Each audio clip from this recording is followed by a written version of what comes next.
ล้วยหักมุกแกหลุดตัวนี่ไหมเอาไปย่างขายกันนะยาย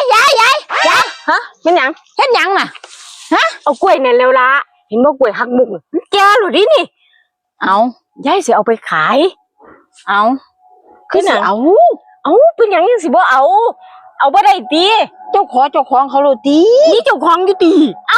มันสิเกิดเองได้คือหมอยอยู่ติยาย มันข้างทางนี่ล่ะนี่มันบ่ได้อยู่สวนไผมันอยู่ข้างทาง หลังทางมันก็ต้องมีคนปลูก มันแม่นอยู่ติ แม่นเจ้าต้องขอเจ้าของเขากันเด้อ โอ้ยมันบ่มีเจ้าของดอกสิไปขอไผบ่มีเจ้าของน่ะบ่มี โอ้ยตัดก็ตัดซะติซั่นน่ะ500นึงดอกอันเนี่ย500เป็นเจ้าของสิมันก็สิว่า500โอ้ยข้อยก็เจ้าของคักๆเดี๋ยวข้อยก็เป็นผู้ปลูกคักๆเดี๋ยวมันก็อยู่ข้างทางนี่ล่ะข้อยปลูกไว้ข้างทางเนาะมันก็อยู่ข้างทางตัว เด้